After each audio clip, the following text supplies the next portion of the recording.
Hey all, here is a replay version of the most recent live stream Q&A on all things Social Security that occurs every Wednesday at 1 p.m. Eastern Standard Time. So this is with all the little silences carved out of it. So I hope it's an easier listen for those who are doing the replay versus being there live. And we'd love to see you live. So feel free to pop in. Bye-bye now. Hey guys, I see a whopping 2 of you are present. All right, so we'll see how this goes. Let me get my comments up. And where's my screen? Does it seem dark to you? I know it seems dark and I have lights on. I don't understand. Do you not understand? All right. You probably can't hear me, right? Or I'm going to change it. Maybe you can. I'm going to try one. Make sure this sound. I'm just going to pop on the music a second. All right. So I think you guys can hear me. But, you know, I always like to make sure so we don't have one of those. Yeah. Earth One says I can hear you. All good. All right. Let's take it from the top. First of all, I hope you guys had a great Thanksgiving. I know we saw each other Friday, making it up for last Wednesday, but now the whole weekend is over and we're heading into Christmas. Yikes. All right. All is good so far on the home front with Social Security. So no news is good news, right? All right. So I'm just going to hop into it, guys. First, there was a new fellow in here, but I can't see him now. Okay. Constitutional immunity. All right. How you doing? Hi, I got a 2-year-old lump sum hold check for over $14,000 before Thanksgiving. That always sounds nice, right? Called the local office and they said, yes, it's owed. 1 week later, they said it was sent by mistake. Called local office and filled out the 561 for reconsideration. Just received another letter stating they were wanting lump sum overpayment back, obviously, and taking 70% of my SSDI. I am upset. I don't have the money to pay back. Have you seen this before? First of all, it sounds like you've been getting benefits for a while, right? A accidental overpayment or payment, alleged lump sum. You've got to figure out what you're owed and know why. Yes, they could have made a mistake on the 14,000, but if I were you, I would be finding out, well, if they haven't sent the letter yet, the letter should say you have an overpayment and you have to pay 70% of each check going forward. Is that what they're saying? Oops, hold on. I'm going to delete this one too. It's not working. Okay. What is the Are you working? Did you have federal debt? I mean, look at all the reasons why there's an offset. Do you have workers' comp? Or did you have workers' comp that they were not made aware of, or they were, and they just never, over the last couple of years ago, never took the action they were supposed to take. And now it's being discovered. I don't know. But you know your circumstances. So why would there be an overpayment of some kind, right? Because that's the only reason why they would be docking you 70% of your SSDI. Also, if there is an overpayment, know that you can request, first of all, I would appeal it until I know that they're correct. Don't just assume that they are right. As you can see, they make these mistakes, right? I would appeal it like you're doing, and it's a non-medical appeal. It's only about the overpayment business. Not so much the 14,000, since you don't know why you were supposed to get that anyway. I mean, I would like to think that 2 years ago when you got your benefits, you did the math and said, oh yes, that's correct. That matches the letter they gave me, and that's correct as to my situation. But if you didn't, and now all of a sudden this is happening, I would appeal because they need to explain themselves. And if they're right, they're right. And if they're not, they're not. If they're right, I would be contacting them if they're right. Now, you're not going to know that until they give an explanation, and you cannot delay an appeal because then your time runs out and you can't appeal. So you're doing the right thing, I think, by doing the 561 recon appeal. Non-medical, make sure it's non-medical. You don't want them looking at your medical situation. That's not what this is about. And you also want to, I would, just to be safe, in case this is a for real and you really did blow your numbers. Maybe you were working and not realize you couldn't work that much and claimed to be disabled, whatever the case may be. You want to, and I'm just thinking out loud here, get your basic financial needs, your rent, your utility bills, not the extraneous fun stuff you do. And be ready to show that taking 70% of your SSDI would be a hardship. If you have a wealthy spouse pulling in a lot of money, it's probably not going to be a hardship. But if that's not the case, and it's usually not the case, you're going to want to get that overpayment repayment schedule into a better payment plan that you can better afford without destroying your day-to-day quality of life. And that would be the payment plan situation. There is also, and this again, you don't want to do this in replacement of appealing if you think they could be wrong. So you will want to be prepared to be prepared if you have to ask for a different payment plan. But if it's really tight, you can also ask for a hardship waiver of the entire amount. Again, that should only be necessary if they are correct. If they are not correct, you don't want to do that. However, you always want it to be there in case, regardless of what you think, if the law says you're wrong, you want to try to mitigate how you pay that back. So you don't, have to have a severely reduced standard of living. Like they can go as low as 10%, and then you might not feel it so much. That helps. Because that stinks. Didn't you just win? I could have sworn. Yeah, so you got a 2-year-old lump sum hold check. Was this did you have the more recent win and this was finally your back payments being sent to you? Or had you won, they sent you some back payment, then they sent you this other one, and they said, oh, that second one's a mistake. And then they're somehow taking, like, the facts are not clear. No, you're doing the best you can in a chat here. Okay. Anyway, we could, delve into that more later when you have a little bit more facts maybe, but those are all things I would do. And I would be on the phone with them and be like, I need a written explanation. They should be giving it to you. So I don't want you to start calling them and busting their chops every day if you're just waiting for a letter that might take a week or 2 weeks. But you can always call and say, am I going to get a letter? Is that out yet? Did you say send it? And be very, I always say this, right, guys? Honey, not vinegar when you're dealing with government workers.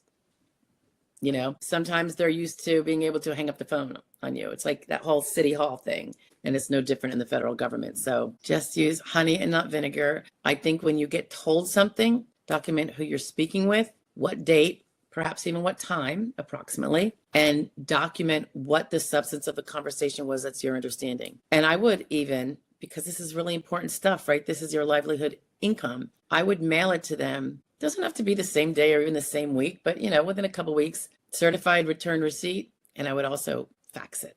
So you have 2 confirmations that they received. It doesn't change the realities, but it shows that you were trying to figure out later on. I mean, I've seen judges be more sympathetic to a claimant when the claimant has always been trying to make sure it's clear. Did I understand you correctly? You told me this. And then at the bottom of every letter where it's like, you told me this, and I do this even in my letters at times. If I'm in any way misunderstanding, the realities, what you said, or what is realities, please let me know immediately. So at least the ball is kind of in their court to someone reads that, or they're supposed to. And if they drop the ball, at least you have kind of the defense of, I've been trying to make sure everything was clear from the get-go and, fighting City Hall. And judges are human and they understand it. Remember, they're not really in the weeds of the lower administrative levels because that's not where they're at. So I think they have a sympathy when it is some sort of glitch in the system and the little, the workers aren't quite getting it all together. And then you had to go 2 years to a hearing. I've seen some judges be very sympathetic about that fact. And even though that can't make them change the law, if there was something hanging in the balance evidentiary wise, they're like, well, was it or wasn't it? Guess where it might be more up to lean if a discretionary call's got to be made. It's just like a common sense reality, right? Valerie, good morning. Good to see you. Earth One says, hello, Ms. or Mr. Earth One. Just wanted to know if it's advisable to update new ailments to SSA if your diary date is past your FRA, guys, which is full retirement age. You're not updating them on anything if you're not in a CDR. So don't be spending your time updating them on your medical goings on in your personal life. You're not subject to that. While you might want to keep track so that, if you didn't have a diary date after your FRA, which you're probably very, very safe there, Earth One, you have it all ready. Even if it's just keeping a diary, keeping the calendar that you had last year or the last 2-3 years where you put down your doctor's appointments, it's going to help you fill out CDR forms later. Just keep them in a drawer someplace. 2025 is coming up as an ending. When December's done, don't throw out the calendar. Stick it in a drawer. In a few years, you can dump it if you want to. But you don't have to be doing anything like that. Your biggest duty, and yours is probably less so if you're breathing down FRA or you have that MINE, MINE, medical improvement not expected. It's probably not a big concern for you, but for anybody else who's watching this, you might want to be a little more on top of it because everyone gets a CDR. It's the law. And yours just happens to be, it will be canceled because you'll be turning full retirement age. But let's say you did something Earth One, like that is outside of the diary way of getting a CDR. You go and you work. You start to work and you haven't been. That can trigger a CDR because you've been able to change your lifestyle and your activities. And it might be a short form, just like a preview, not a really full CDR. But for that reason, it's always good to have those reasonable doctor visits and follow-ups going on for the years after the determination and the award was made. All right. Dolphin's in the house. RG, how are you? I always remember it's RD now. R and then D for dolphin. How about that? Good to see you. Oh, Valerie says she's a bit disappointed because her payee organization received her payment today. All right, so we talked about this. I think it was last week, right, Valerie? Or was it the week before? Valerie had a representative payee. Valerie was able to get rid of her representative payee because she can use, technology of the day, auto pay, bank pay, and not have to write out checks every month, which is a little difficult for most of us, not just, people with trouble keeping track of dates. So she was able to get SSA to agree. That's just a timing thing. It'll happen. I remember it used to be if we were changing our banking info, we had to do it like 2 months in advance. So all this stuff kind of takes a little bit of time. They probably double check everything, triple check it, hopefully. But yeah, it's disappointing, but you'll have one in the new year, Valerie. It'll happen, I'm sure. Dimple's in the house from Ohio. Hi, Dimple. Valerie says, but she was certain she would have it. Do you know the time frame of this? The gentleman at Social Security took my bank account number. It's just a matter of the administration, of doing it. It used to be a couple months at the very least. So I have a feeling it would be quicker than that. But, it's definitely something that they have to do with care, changing bank accounts. And in your case, changing actually who's getting it. So it's a little extra step. I know it sounds frustrating because in theory, you could do that all in an hour. And that's true. But I think because different people have to eyeball it and approve it and that's probably why. And it probably happens at a payment center, not at your field office. You follow? It's different hands. S. Lewis is in the house. Hi, Guy. Part 1 of 2. Hi, Stephanie. You and others, including claimants, have talked about difficulties surviving financially while applying for or waiting for benefits and not working. Part 2 of 2. Using Google, people can find bank account and credit card offers that offer bonuses for signing up. Some of the bank account offers require direct deposit. Hopefully, folks find this helpful.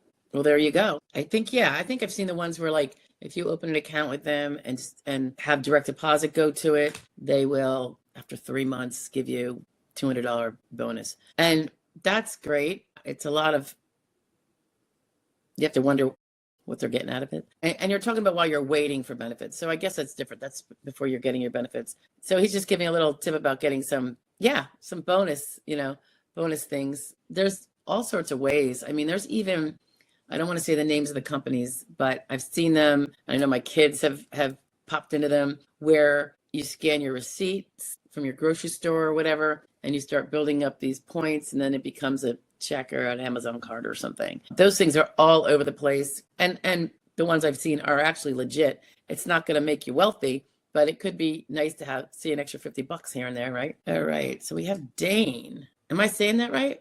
Dane Finucane. Welcome, Dane, if I'm saying that right. I see the AI, not the IA, so I don't think it's Diane. I don't think we've met, so it's very nice to meet you. A family member filed for SSD and SSI in April of 2025, noting disability 18 months prior. Recently arrested and charged for a crime, but outcome is to be determined at a court date later this month. She continues, does any form of incarceration result in disability case being thrown out regardless of what step the adjudicator said he is at? Good question. So first of all, if his jail time is less than 30 days, and I haven't researched this recently, it's been a few years. I did it for a consult for somebody once. It wouldn't even affect SSDI. People that go away for 2 years, they're not going to get their SSDI.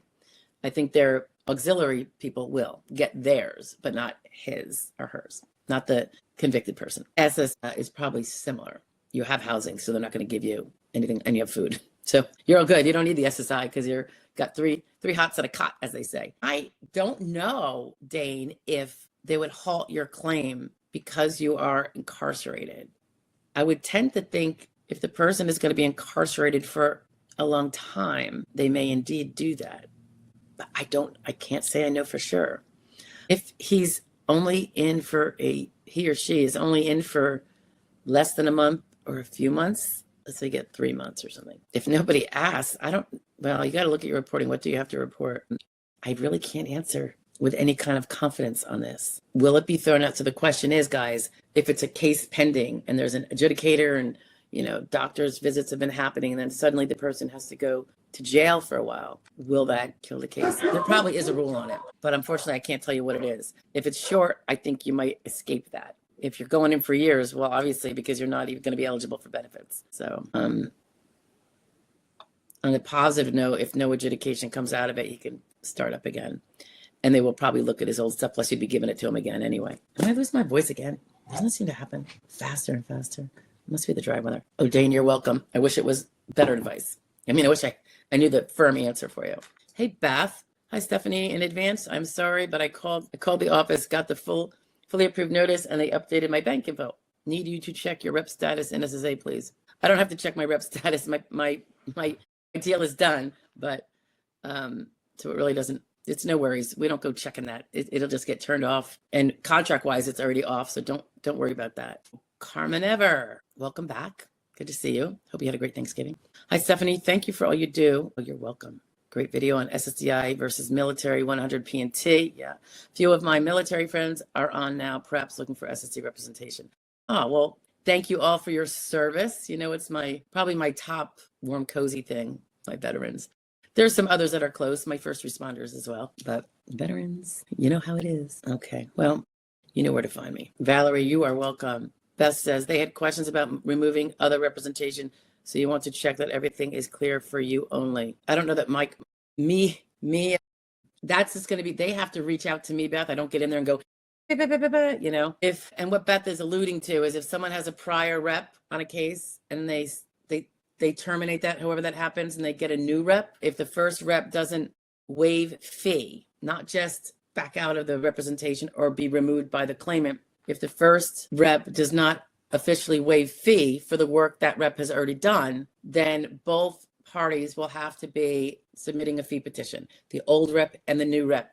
The new rep being the one who was the rep when the case was won, but the old rep did work and might very well want to be paid for that work. So it is something that's kind of out of our hands. If the person if the prior rep sent a letter that said I waive fee, then that'll happen.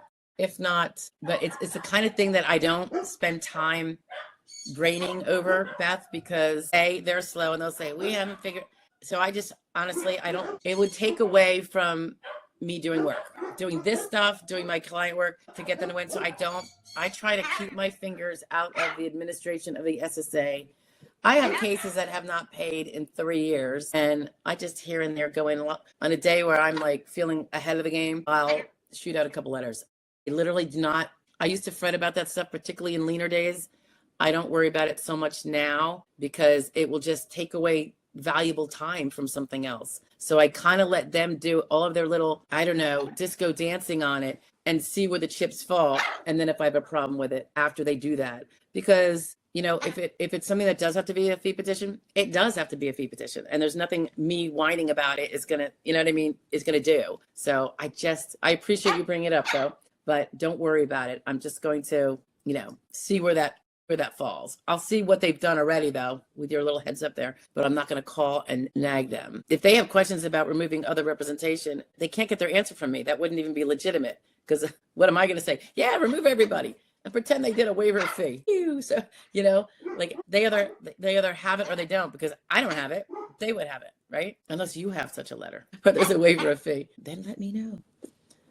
Okay, so RD says, I am doing well, still waiting patiently with my appeal process, trying to stay positive. Yeah, stay positive. You're never alone. Remember that. Even if you think you are or feel you are, you're actually not. Okay, Jim Perrone. Hey, Jim. Don't know that we met. If I can no longer pass a DOT physical, is that going to be difficult to obtain? No. If you're not physically able to pass a DOT physical, that just means that you have medical evidence that helps shows you there's some stuff you can't do, which is getting towards it's not the full conclusive issue, but it shows that you have medical problems. So why would that be preventive? The reason why it's not conclusive, of course, is because just because we can't keep a CDL, and I know how important CDLs are. My husband has a CDL, he doesn't even use it, but it helped him get the job he has, which is an office job, believe it or not, but the CDL helped him along the way, and he did use it before, and if he couldn't drive a rig, it wouldn't mean he couldn't do necessarily his office job now. Failing to pass a DOT is, you'd look at the medical records of why. Well, maybe your vision's too bad. Maybe you have a really bad ticker. Maybe your sugars are so uncontrolled. They don't trust you with the sugars and diabetes and passing out to be able to handle how many tons is it? I have no idea. that huge thing that could kill a ton of people. We've seen a few bad drivers out there, not because they were ill, but because they were just bad drivers with CDLs they shouldn't have had and killed a bunch of people. So it's obviously really important. It can go towards your case. It's not going to detract from your case. So know that, Jim.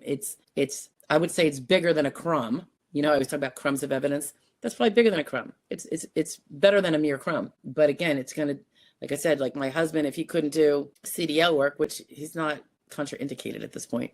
I'm not suggesting that. He just chose to do this other thing. But if he couldn't, that wouldn't necessarily mean he couldn't do the office job, you know, or be a work in the Home Depot as a stock person or a cashier, right? Or as a Walmart greeter. Okay. S. Lewis says, as a person with degrees in finance accounting, I can tell you that banks make lots of money from deposits. I can imagine. And how about, S. Lewis, how about if we deposit a check, or let's say we write a check, or we do a mobile, or whatever, we transfer a Zelle, for instance. It comes right out of our account. And sometimes, well, Zelle is a little different, but some of them, it doesn't pop. If you do banking, right, through the bank, it doesn't show up in their account. So somebody's making the float, right? Is that what we call it, S. Lewis, the float? I used to do finance before I went to law school for a major insurance company in their treasury department after college with my silly little liberal arts degree. And yeah, the float and all the interest, you know, they hold it for 5 days. They do that with 20 million people's $2,000 monies. Yeah, it's pretty incredible. That's how they can afford the free banking, right? Tasha, she was kind of avoiding and going on the other side of her pole before. Do you want a little cookie? A piece? See, she must be hungry because sometimes she'll like spit that out at me. Believe it or not, it's a pita chip. I sneak them out of my drawer. She likes those flattened pretzel things. I forget what the company is. It might be Snyder's. I'm not sure. But there's some generic ones. She seems to like the everything pretzel flattened. So I give her pieces of that sometimes. I know. She shouldn't have people food from the vet. But she will not eat enough seeds. And the vet says seeds stink and that you should give her these certain pellets by this Roundy Bush or something company. But of my 4 birds, none of them will eat it. I tried mixing it, and this is a little labor intensive, but mixing it with applesauce and gelatin and all these things, and they're never going to get enough food that way because they don't like the taste of the pellets. $40 bag. Yeah. If anybody has birds and they do the pellets, I ground them up and everything. I even did it in a, yeah, I still have them. I'm still willing to try things. I'm not going to toss them, but, and they're the things that you want them to eat because they've been manufactured to be all the nutrients they need, whereas the seeds are a lot of BS in those bags. For banks, it is a competition to get money that they can loan out sometimes as much as 10 times deposits. Yeah, I would think, S. Lewis, they all have credit cards, right? So they take our money in, they cover credit card charges from somebody with their credit card. That person is paying, if they don't pay in time, a minimum percentage of what, 25% annually, but on a monthly basis. Yeah, it's those loans for sure. Art of practice, good to see you, bud. Hi, Stephanie. If DLI has passed before a remand hearing, will the ALJ consider medical records that occurred after DLI but before hearing? He can't really consider them as a general rule to determine that you were disabled before your DLI because they don't prove that. They prove what you were that day.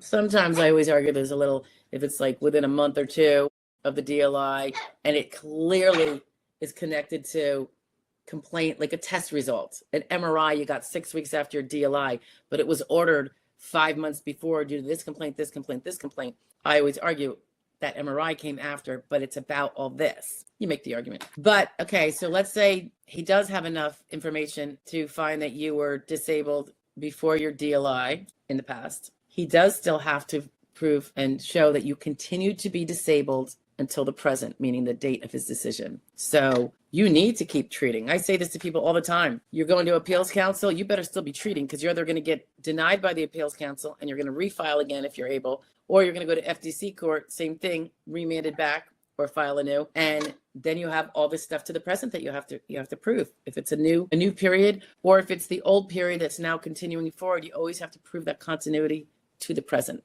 So you don't ever want to stop treating, really ever, but certainly until you get a win in hand. And then sometimes, because you don't have to prove you're disabled now, you can get back to more reasonable treatment. Maybe your MRIs will be more periodical. Maybe you're now more in a status quo kind of situation. Even your orthopedist isn't going to say he wants to see it every month, right? You always have to, and then of course afterwards, the CDR stuff we were talking about before. You have to kind of always have that. You're all antsy. Come back over. They don't want to see me.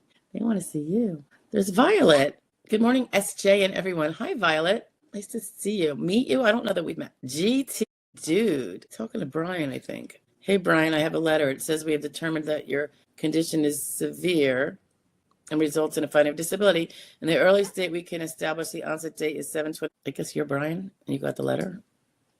Okay, then GT corrected that. Hey, I have a letter. It says oh, so I bet you your name is Brian, right? And you're saying, hey, this is Brian. I have a letter. It says we have to. So you won your case as of July, which means you have no back benefits, but you won your case, so you'll have perspectives. GT says, it also says they have not made a decision. Can you hear those dogs? It also says they have not made a decision yet, but I talked to my local office and they say I was approved. What they said probably, I could be wrong, does it say, we've made a medical determination, we have found you to be disabled. However, now we have to do the non-medical and make sure you meet those rules. That's a formality. I wouldn't worry about that because you already have been told that you meet the medical. If you get a letter that just says, hey, we've made a decision and doesn't tell you what it is, and then says, or it doesn't say that at all, even it just says, hey, we're non-medical, that doesn't mean you won. And it's unfortunate because they don't need a non-medical if you've not won. So I don't know why they send out those messages. They've been doing it for about 3 years now, and I want them to put an end to it. He says you filed last August. So I'm thinking you filed in August. They found that you were disabled a month before you filed, and they found out, they decided that now. Should you appeal it? You think that's a question I can answer here, Brian? You would really need to be looking at all of your evidence, your vocational profile. What is the risk? You know, they can overturn the entire thing, right? So you need to look at how strong the case was, for sure. Michael Waldo. Hi, Stephanie. Hi, Michael. Jim says, Jim Perrone again. Hi, Jim Perrone. Part 1 didn't post. Retired military, 100% PNT, 14 years commercial vehicle operator. Open heart 5 years ago, 6 vessel bypass, 44% PVCs, 57 years old. Okay, so you have a vocational profile that says if you are relegated to something less than medium level work, which means you shouldn't be on your feet 6 out of 8 hours, or you can't lift at least occasionally, which is a third of a workday, up to a third of a workday, between 20 and 50 pounds or more. If you can't do that, then you are relegated to light or sedentary work, and that is okay. You could still win, even though you could do a sit-down job at an information desk telling people that the bathroom is 3 doors to your left. You could still win if you're to be relegated to something less than medium level work, either sedentary or light or less. You have to be not able to do your prior job, which I think you just proved. And by the way, your prior job is what you've done in the last 5 years, Jim, not the last 15, and nothing from the last 15 prior to the 5 counts. So hopefully that CDL stuff was in your last 5 years and nothing else. I know there's a narrative, I've said this before, that CDL driving skills are not transferable. They're high skilled for sure, but they are not transferable. And that's good, because the other thing is if you can't do your prior job, which you just proved, well, if you don't get your DOT path clearances, you're not going to be able to do. If you cannot transfer those skills to another job, and the CDL part you can't transfer. So unless you were really a manager in the office over all the other CDL drivers because you got promoted, that could hurt you, because you could do sedentary work, and those sedentary skills of managing would transfer. But if you were the driver and not the manager doing all the scheduling and all this other office stuff, then you have a really good chance, I think. If you have, Jim, any musculoskeletal issues, you know, I always say look at your back, your knees, your ankles, your shoulders, your arms, your wrists, your neck. If those things do not work as well as they did when you were 20, and I can't imagine they do, given the kind of work you've done and your age, no offense, I'm 2 years, no, 1 year older than you. You should be including those, not just your ticker issues, all right?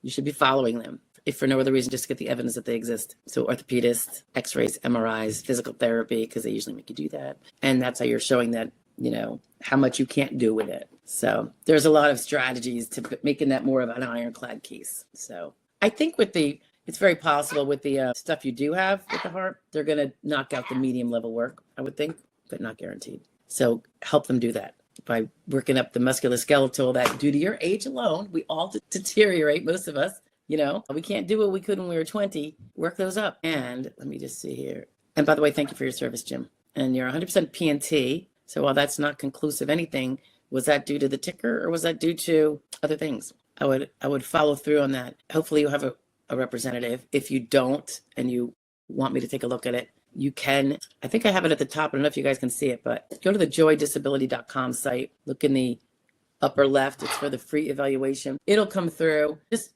type in there that this was in the chat at the live stream on this day, and what your name is on here. And, although it's probably Jim Perone, so it'll be obvious, but they will shoot it right over to me. You don't have to go through the normal screening eval for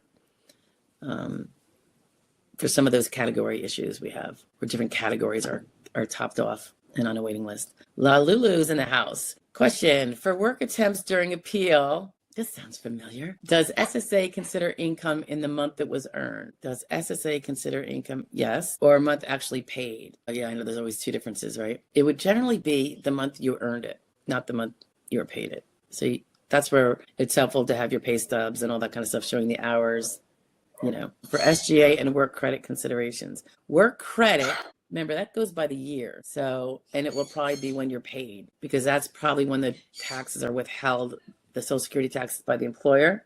Yeah, that's what I would presume about that. For example, worked in November and paid in December. Is this B2 work? Is this 1099 work? I mean, if you're paid in December, it probably says for work done in November, it's going to be qualified as to what work it pertains to, right? But generally, and again, it depends on which question you're asking about. If it's about SGA, that is generally about work activity to see if you're working too much. So it's going to count when the actual activity occurred.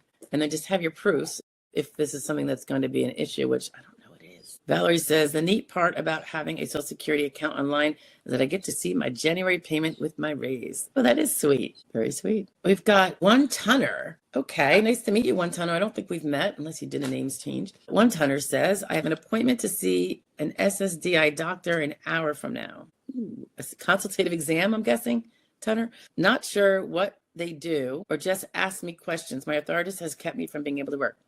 All right, so it sounds like a physical consultative exam. I do have videos on that you could go to right now if you can squeeze it in. Posted this at 1:30 and it is now 1:44. If you look under the playlist consultative examination, there's a few in there, and it'll say, it's kind of some guidance that I would get to my clients, like, hey, look out for this, this, and this. Don't forget to do this, this, and this.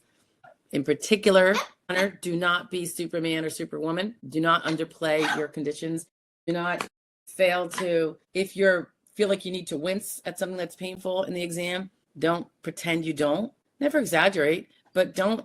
I mean, so many of us who have been working for decades underplay our issues because we keep going to work and we're not the whiner babies on the job. There are some people who are, but most of us who've worked long, hard, and steady are not that kind of person. You have to kind of get over that. I hate to say it. You'll feel like a hypochondriac even though you're not, because you have to. I always say, not so much with the CE exams, but maybe like when you go to your regular doctor and they give you 5 minutes to, I don't know, say what's wrong, and blah, blah, blah, we got all stuttery and we can't remember jack because we're put under pressure. I always say, make either a note for yourself, plus beforehand, if you can fax or portal message your doctor saying, hey, this is in advance for my meeting, my visit with you on December 4th. I just wanted to make sure you had this information about me because this has really been affecting me of late. And then blah, blah, blah. And that gives you time to think about it. You could pre-draft it and then plug it into the portal messaging and send it to them. These are the things I would like to have addressed one way or another, whether you can treat them or I need referrals to specialists. Sometimes we have to be the squeaky wheel and we have to definitely advocate for ourselves. And that is becoming more and more apparent to me as the medical industrial complex continues to churn the way it's churning. It's not the old days of, a mom and pop doctor with his own practice or her own practice who keeps a certain amount of patients and treats them all super great and addresses all their needs. We're just not at that place anymore. And it's sad, but true. Agree or disagree, guys? Okay, Michael Waldo. Hi, Stephanie. I'm 55-year-old veteran, 100% PNT. I have filed for SSD, but do not have representation. I've already had a physical CE exam and x-rays performed. I have a mental health coming up. Should I get representation or is it too late? It's never too late. And you could do the same thing I just told Jim if you want, because I know it'll bypass and come, Liz will get it right to me, and I will call you for sure. However, I will say this. If you feel pretty confident that you will prevail, and I know that's kind of a hard call given everything you hear about different things, you might want to wait and see, because if you get someone on board now, me or anybody else, if you do prevail, we will get a fee. And it might be that there's not a lot to do right now. Sometimes there is, but sometimes there's not. And it might be like, well, let me just, since I'm already this far, and it's only initial, right? If you're on recon, I'd probably say get someone now regardless, because your chances of overturning your initial are slim to none without representation having been involved all along. But if you're on initial, Michael, and this is up to you, you could just see where it goes. And if you get denied, then immediately, shoot me over an eval, mention that we talked here, and then we can, me or anybody else that you choose to represent, can gather the information for the appeal. I mean, we do the appeal for our people. We do the application. We do everything. We gather the information from you though, and then we draft it all. And I would do that right away, because you have a 60-day window to appeal, but it would be nice for someone to be able to give you advice about, this is what I would be pursuing deeper in terms of treatment. I would be squeaky wheel about this. Oh, you have difficulty with your fingers and wrists, but you haven't been to a hand specialist yet. Could be carpal tunnel, blah, blah, blah. So if you are an initial, and I think it probably sounds like you are, maybe you just let this part ride, because there's no advice that you can jump on that you can get fast enough. Because even if we came on, what happens is we get in a few hours, I could have your representation work signed by you and sent to me. I could have it to the SSA field office, but they are often, I know that there's in the works for some quicker ways that they're going to start expediting this stuff more. I was just reading about it very vaguely, but for the last several years, it's been really bad, where sometimes you're waiting a few months to get the representative on board so they can then be in the electronic file. And then I could download everything you got. And then I could see it and be like, oh, Michael, you should do this, do this, do this. But in the meantime, you probably will have gotten potentially awarded. And so why have me connected if that lines up that way? I don't know if that makes sense, but there's not a lot of specific advice vis-a-vis your specific evidence that can be given to you. And I know some lawyers don't even do that at all on initial recon. I just know we do. For that reason, I feel like we won't be able to do that because of the slowness of the SSA and the fact that a decision could be made within days, potentially, of the CE report getting upstairs to the SSA and then them getting it to the medical expert that will decide your RFC. If it's on initial, maybe wait. And not because it's too late, but because save yourself a fee. You know what I'm saying? Because we will all take the fee when it's awarded. It helps us mitigate the ones that you do 5 years of work on and 10,000 hours and you make $1,000 and you're in the red. So it's just because of that contingent nature. It seems so dark. So that would be the way I would suggest looking at it. Maybe if you're on initial and you're about to have a decision anyway, let it ride. If you get a denial, call me right away, or do the eval. It'll get to me faster. Then I'll know to call you right away, because they'll be beating me over the head with it. And then we can get all that started for recon the proper way. All right. And we have 60 days. So if you get me early, it's time for you to fill out the data packet we have for you. And potentially we'll have some advice based on the data packet. It's nice if you have, by the way, guys, if you're ever trying to get someone right as you get denied an initial or before you get denied or whatever it is, it's helpful if you have a copy of your application that shows all of the doctors that you told the SSA about and the reasons why you see them, and your function report and your work history report. Like, you should always be keeping copies of that, anything you submit in. So those things can help give us a very good big picture far sooner than we would otherwise have it if we're waiting for the SSA to connect things and all that. All right. I hope that helps, Michael. And thank you for your service, my dear. I just want to hug you guys. Our picky eater pets. Yes. Yeah. What are you trying to say? You want a little more? She's like, I really want that other kind of cracker, not the pita. Half Pint's in the house. Just wanted to say hi and thanks for everything. Thank you, Half Pint. I will be talking to you soon. Michael Waldo also says, continued, should I upload or share an unfavorable employee review to put me on the road to termination with SSDI? I filed after I was terminated. The verbiage in the review lined up with my PTSD symptom. If you're positive, it's going to help show impairment-related difficulties with work, whether it's mental or physical. Yeah, I would upload it. I would give it to him for sure. Does it seem like it's broad daylight here? I don't know why it seems so dark. Is it me? Covers the wrinkles the better. Whatever the filter doesn't take out. H. or 99. Maybe I'll just say call you 99. Nice to meet you, 99. I don't know that we met. Hi, I was just approved for SSDI and SSI, and I work part-time. Awesome. It is causing confusing income and asset issues. Can I quit my job without causing a... Yeah, you can always quit your job, and I don't think that'll cause a CDR at all, particularly when you're just approved. I don't think it would even later. It's stopping work. You're not starting work, and I don't feel like moving closer. All right. Congratulations on the SSDI and SSI. Your confusion, and just so you guys all know, because 99 is working, the SSI is affected, not the SSDI, because he's obviously working under, he or she is obviously working under SGA. But you will have more money in your pocket by not, as long as you're not working too much to wipe out all the SSI, which it might. If you're going to getting SSD, it's a math thing. Let's say you were just having SSI.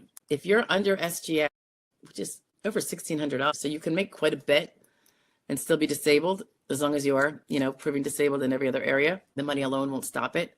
But if you are on SSI, because they will detract $1 of SSI for every $2 of earnings from work after the first 65 of earnings. So the first 65 is free and clear, and then $1 is taken off of SSI for every $2 you earn. You can earn, if you're bringing in $967, I think that's what it is, in SSI, for all you SSI only people, and you go and earn yourself $1,065 a month, I will go from the this is going to be ballpark because there's also a $20 leeway, but you're going to be dropping the 9 something down by 5. So you'll have nearly $500 left of SSI every month still coming to you while you're earning $1,065 on top of it.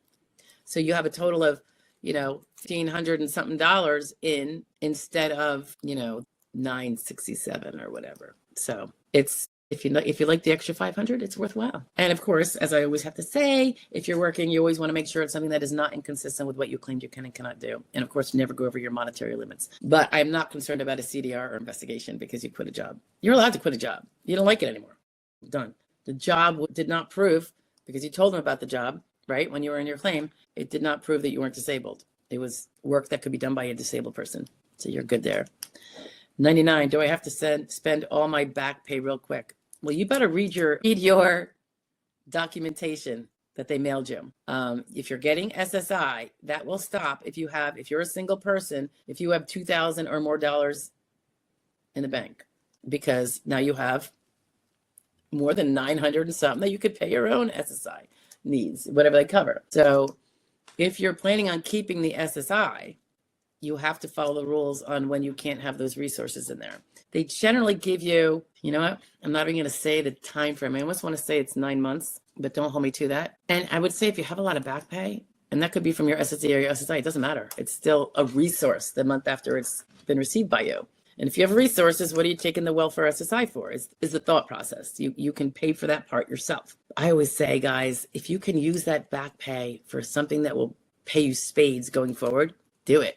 Let's say you have a mortgage and you got $10,000 in back pay, maybe pay down that mortgage. If you have a car that needs to be fixed, you could put it towards that if you need the car. If you need the roof fixed on the house you already have paid off, you could put it towards that. Things that you're otherwise going to have to take money out and save. And, this way, you're picking that money and you're putting it to something that you're not going to have to spend on later. Paying down a mortgage, I love that whole idea because you will have no mortgage sooner and you will have more money in your pocket from your SSI. This doesn't apply to SSD, only SSI, because it's a needs-based program. Anyway, just something to think about. Sometimes people have such a big back benefit, they can actually go and buy a house. And I always say, just be careful you buy a house that's affordable on your SSD or your SSI, the carrying costs, because, there's so many carrying costs to owning a home.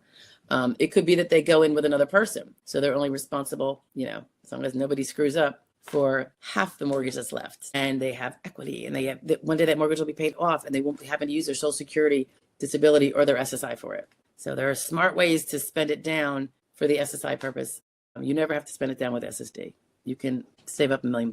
GT says, I filed in August of 2024, but the onset date in my letter, August of 2024. Oh, yeah. So they didn't, I see what you're saying. There's a lot that you think you should have in back benefits because you claim to be disabled, obviously before August of 2024. I'm sorry, I thought you said August 25. I must have misread that.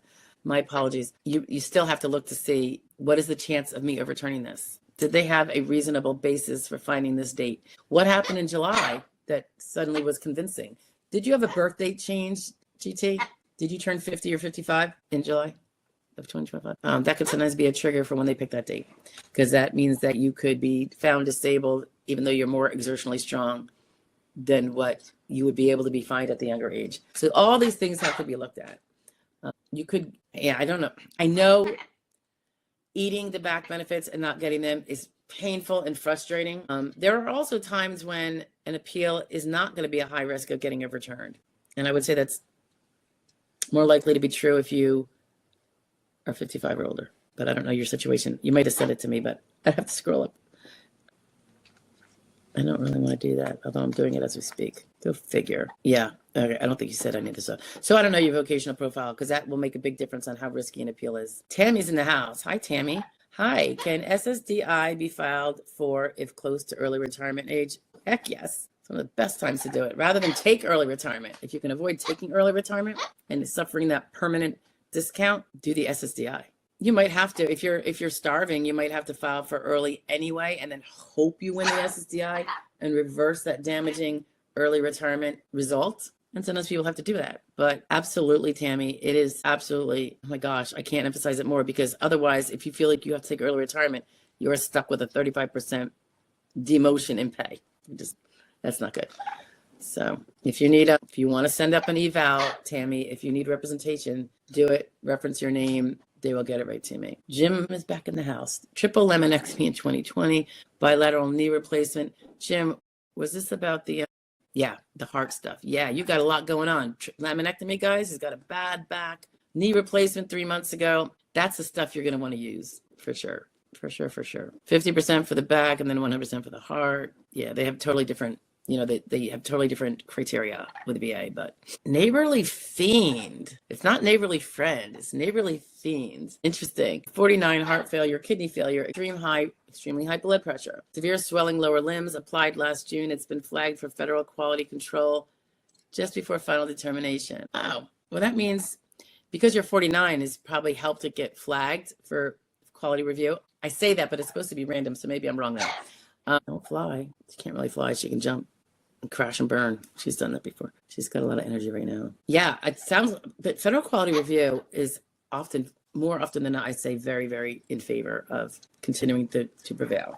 Like going with what the adjudicator said that you should prevail. If it doesn't, you just appeal. You'll be 50 soon. Colette, good afternoon. I just wanted to say thank you for all your content and answer my questions over the last 7 months. I use your videos and live streams to answer questions and fill out all my paperwork. Well, fingers crossed for you that you prevail for sure. And you're welcome, Colette. Thank you for being here and visiting. Colette says, I was approved.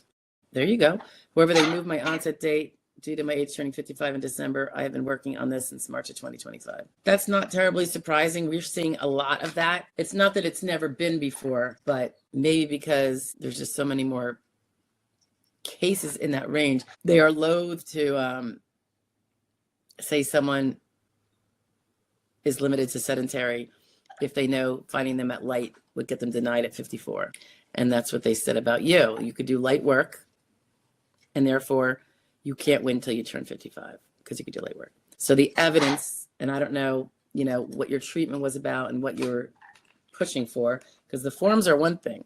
The treatment is foundational. So your medical records did not depict a Colette that could not do light work, which means they found that you could be on your feet for 6 out of 8 hours at some sort of job, such as a cashier, and that you could lift up to 20 pounds.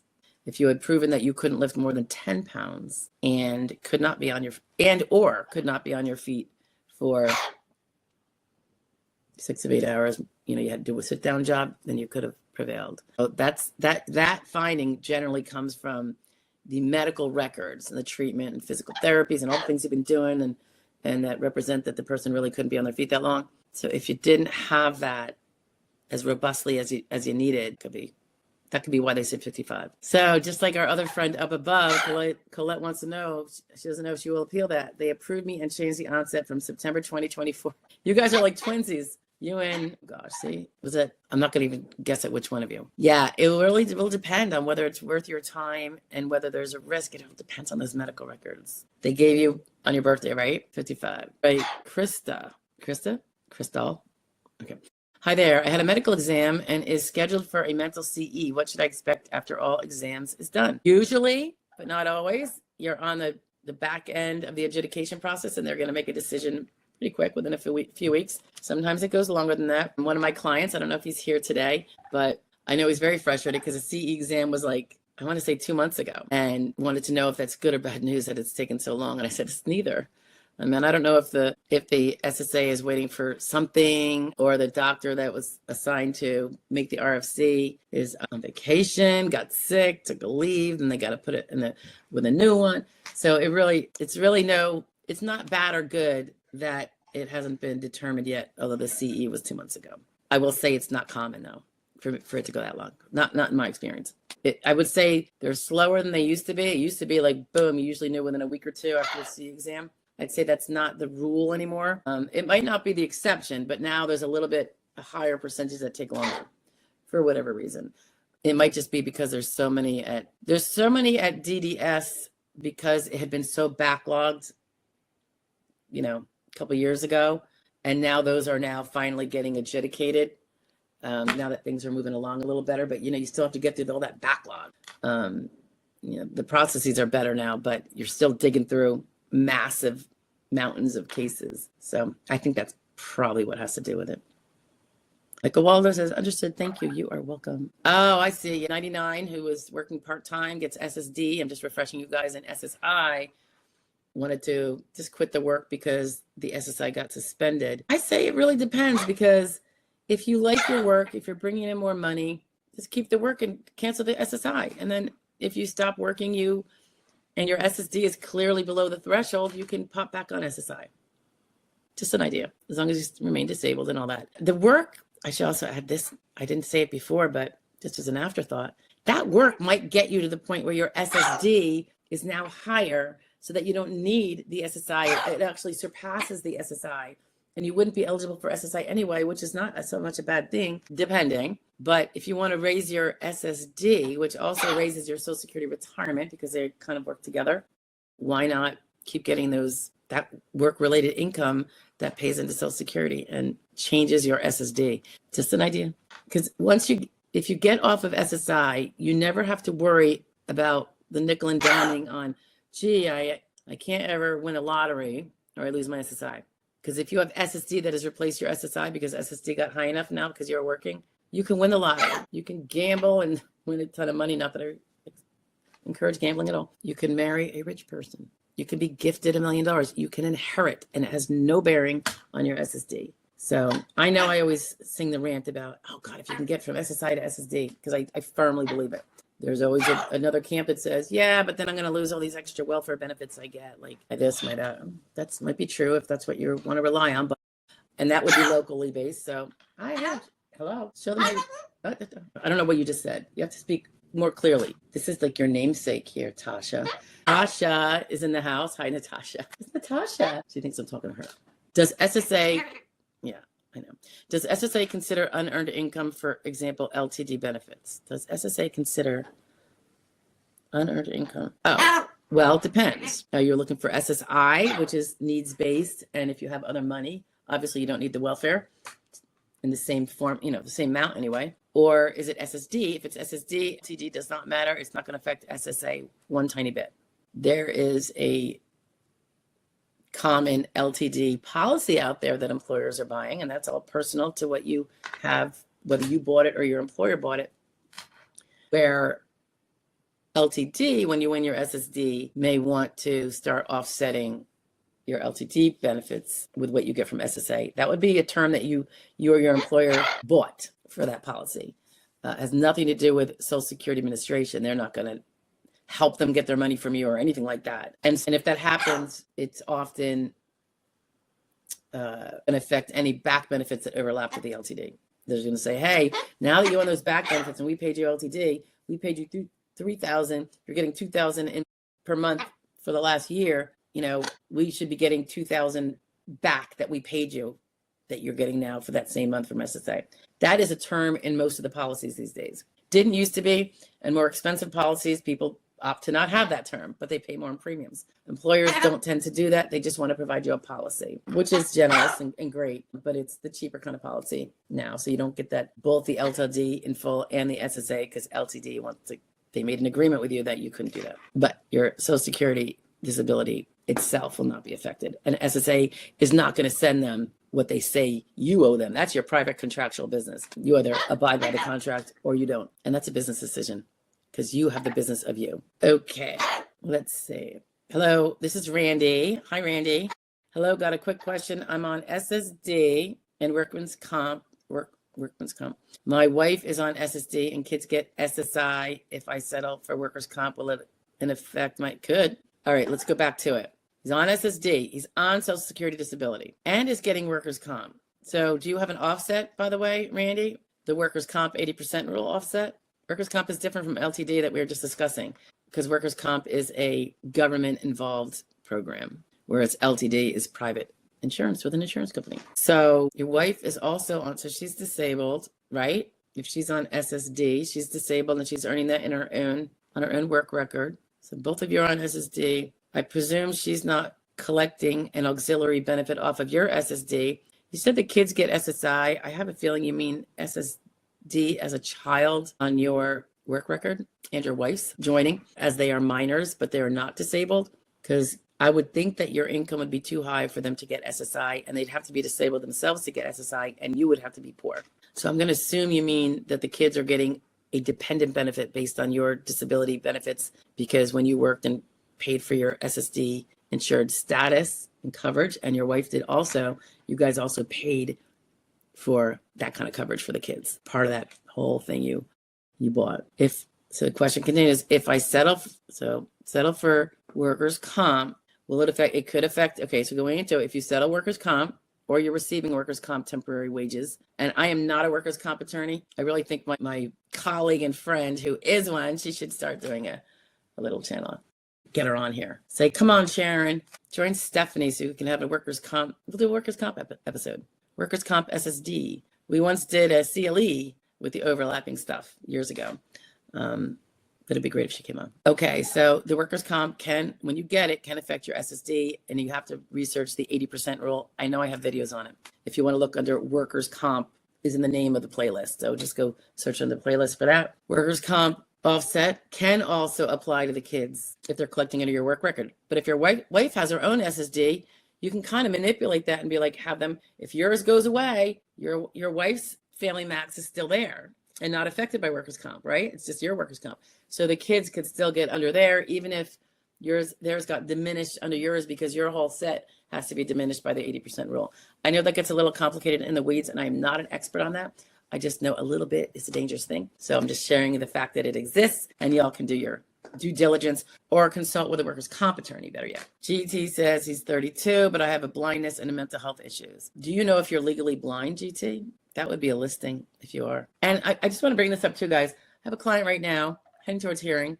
The assertion is legally blind under a particular disability called cortical blindness. It doesn't work with its numbers the same way as other listing level blindnesses, but it is capable of being listing level. He was denied on initial and recon before my time. We are heading to hearing, and I'm trying to get that changed. It's actually one of the cases that when I'm not doing the active client work of things that we're getting in all the time, it's like my constant everyday case, along with a few others heading to hearing. But if you are listing level GT, and it's got to be both eyes, obviously, because people are not blind. If they are blind in one eye, they can still see. That could be helpful. So you might want to look at the listings for blindness and talk to your doctor maybe with it and see if it meets, if he can point out which records and tests show. And the listings might say it has to show more than once. I'm not sure. And then he could point out, yes, this record, see, and literally pinpoint site where everything meets up with the listing. And then you could, 32 years old won't matter. That only matters for Grizz, which is RFC related, and listings would not be RFC related. So fingers crossed for you. And I'm sorry you're going through this. Randy says they want to give me $150,000. Sweet. Yeah, it could. Depends on 80% rule hurts. First of all, they spread it out. If your workers' comp lawyer drafts the settlement papers properly, is my understanding. You have to talk to him about it. The language is put in there to make sure that $150,000 is spread over your entire lifetime. So it's smaller. That may or may not help you defeat the 80% rule. 80% rule can also sometimes just take a little bit off the top and not always wipe out your whole monthly payment. It's only whatever's over 80%. 80% of what you got from workers' comp attributable that month, what you got from SSD attributed to that month. And if the combined two exceeds 80% of what your quote unquote, average current earnings was of the few years prior to becoming disabled, then the overage is what is going to be offset. You get to keep 80%, but the higher your work income was, the less likely 80% will be implicated. Unfortunately, for lower income people, the 80% rule gets hit really fast. That's because workers' comp pays so much better than their low wages ever did, oftentimes, or what the Social Security amount would be. And so the 80% gets hit pretty fast when you add workers' comp to it. But for higher income earners, that is not the case. But I think it's awesome. $150,000. How much is your lawyer getting? I know they get paid way better than we do on this side. And I'm okay with that because I would have no interest in doing workers' comp. I don't even like workers' comp. I think it should be obliterated off the face of the earth. Not truly, but it's got to be revamped. It's totally unfair. It's totally employer protective and not for the disabled people. My husband was on workers' comp when he hurt his knee. Very briefly was he on it, and he ended up having knee surgery and stuff like that. But that was fine because then he was able to go back to work. I work with people who can't go back to work, and the workers' comp shafts them, not the lawyers who are trying to get them the best, the workers' comp laws. They restrict their treatment. They can't treat the way they're treating doctors they've had forever or more recently think they should. You have to get the from the workers' comp before you can do squat. I'll just throw this in there too. And I think workers' comp attorneys should take heed a little bit. If you try to squeeze every bodily less than perfect area you have in your workers' comp case, when arguably it wasn't from that accident or the occupational injury, you are now taking away your power to treat for those things. So let's say you have rheumatoid arthritis and you're trying to get it in your workers' comp. It's usually not a workers' comp thing, but arthritis can be, or they try to argue it is. And workers' comp try to say, no, that's wear and tear. That's just your regular body falling down like it does when we age. Sometimes that would be a blessing if you don't add that to your workers' comp case, because now you can go to a rheumatologist. Now you can go treat it with your primary care or get an arthritis specialist, orthopedist, which you can't do if workers' comp controls the purse strings. So if you can use your regular health insurance that you have, just saying. Sometimes we get a little over greedy with the workers' comp, and then it prevents the SSD case from thriving. And remember, if you don't win your SSD case, you also probably destroy your retirement benefit in the process. I have videos on that because that's going to sound really scary, right? And I don't mean it for it to be scary, but if you're not working, your estimated Social Security retirement benefit will shrink unless you are very close to retirement age. Because that estimate that you see, if you read the fine print, it assumes that you kept working at the same robust rate you were working at until you're 62. And now suddenly you're not working for the next 10 years. It's going to take a big hit. That whole calculation is no longer valid. Oops, sorry, Crystal. I had a stroke on my entire right side. Oh my goodness. I'm very sorry. Are you able to walk? Again, are you able to ambulate versus, and even with a cane, it's still walking, and sedentary jobs can be done. So much is going to depend on so much of the details, Crystal, including a vocational profile. Of course, always makes a big difference. Timeout is in the house. Hi, Timeout. Oops. Wait a minute, hold on. Let me just pop up here to GT, who shares that GT has had RP retinitis pigmentosa, and I've had it since childhood. I guess my question is it listing level, legal blindness? Got to go look at the listings, the Blue Book listings on the SSA.gov site. All right, back to Timeout. I'm on step 3. I keep forgetting to drink my water. And had CE exams completed. Okay. Received notice I was sent for federal quality review. Okay, that's always a positive sign. Called SSA to ask questions, was told something about a mismatch. No idea what that means. I honestly, they don't even know, obviously. They're saying it's a mismatch. So something's mismatched. Don't know what that is. I hope it's good news for you, though. I hope that mix match isn't intervening somehow. Oh, at the age of 46, will be a problem getting SSD. Well, you don't get the benefit of any grids, by and large. So that reduces, that makes it a lot harder to win. If you're listing, then it doesn't matter. So that's why it's important to find out if you are listing level. Is the extent and severity of your condition, any of them, doesn't meet or equal one of those listings in the, that's what you got to be looking for. Listings and or RFC, depending on if are you in a wheelchair, can you walk, blah, blah. Both timeout says there's no other explanation. Now you just got to wait and see what's going on. You'll get a decision probably soon. Yeah, bird poopies. You're supposed to keep it over there, kid. That special mat I gave you. Bad aim, girl.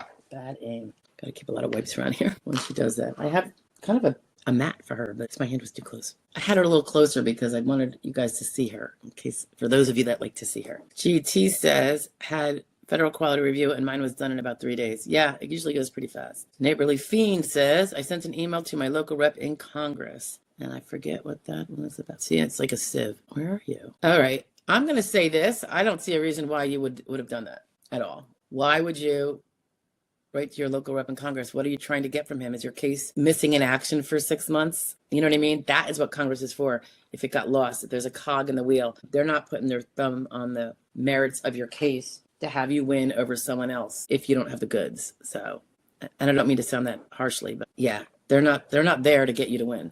That's not their role. And that would be kind of corrupt. You know what I mean? It's to see if you have a reason. If your case has been dropped into the cracks and no one's contacting you, it's been 6 months and that's when when something's not moving. So yeah, and the rep is going to kiss your butt and put in a congressional inquiry. And she's probably going to get the response back that says, yeah, it's being worked on. You know what I mean? Like, it's not where she says, hey, I have one of my constituents and he filed and he's my constituent, so he better win. That's not what they do. It won't hurt your case though either, neighborly, in my opinion. So don't worry about that. It just won't help it. You won't help the merits. That's all on you and your evidence. Cata Marie says, hi, picture of the bird and the heart. I noticed you went off to the side. Hey, oh, here, this is the kind of cracker you like. Do you want it? You got to come and get it. There you go. Natasha says, thank you for answering that for me. You are so welcome. Yeah, Randy, offset. Don Flo. Nice to meet you. I don't think we've met. All right, what do we got here? Use to report wages. I used to. No, it's not the number 2. He used to report wages, then moved across the U.S. My new SSA caseworker said I don't have to report wages. I didn't for 4 years, just learned it's mandatory. They give you different kind of ways of explaining that. Can I be penalized for this? What can I do? I mean, are you self-employed? Are you W-2? It can make a difference. Once you tell them you're working and you're making $1,000 a month or whatever, and you don't expect that to change. You say, this is what I'm making. This is what I think I'm going to keep making. You don't have to keep telling them every week that you made it. I don't think you're going to be penalized if you report that you're earning, and I would. You have a duty to say when you start going back to work, and even their letters say it. If you change your work, make different income, whatever, you report it. And I always say report it with tracking, so you can prove you did. They don't generally think that's if you report it. If it's W-2, they're going to find out when the IRS gives them the information at year end anyway. However, by then, the reason why it's dangerous to do that potentially is that if you're earning too much, little did you know that the SSD payments you still continued to get were not due you because you were earning too much. And now you have like a $50,000 overpayment. Nobody wants that because you were basically double dipping in a manner that you're not allowed to do it. So if you reported it, and it sounds like you used to, and nothing's changed, your income is the same, even if you change employers, but you're making about the same and the hours are the same, I don't think it's going to be a big deal. They're getting your IRS information. If it's self-employed, it's a little bit different because sometimes people the IRS information is going to produce zero taxable income potentially if someone's revenuing in, but their business expenses pretty much wipe it out and they don't really make taxable income. Then they need to know your hours and all that. That's a little different. Self-employment is a little more complicated. But you're not going to be penalized as long as you haven't been over earning and you've lost the right to SSD and you didn't pay attention to your numbers. Otherwise, I would just say, again, you don't have to report it. As far as I know, nothing's changed. You don't have to report every week. They don't want to. You told them that what you're expected to make. Every year they get the tax information from the IRS and it kind of comports that you're still under SGA. It's not going to be a big deal. If you change up, I would definitely report it. GT is legally blind. Then you are probably going to meet a listing, GT. And I'm sorry you're legally blind, but I'm glad if you can win without a lot of ado. And you don't have to go through a lot of the stuff that is annoying too. Everyone here, right, guys? Dane says, sorry for falling off earlier. That's okay. Yes, Dane. All right, I said it right. Is accurate. One more question. Any chance I can call and get an update from adjudicator on his case if he can't call them? or his PO. Yeah, they're not going to talk to you. So this is about a child or something, or a husband or a wife. They're not going to speak to you unless you are the representative.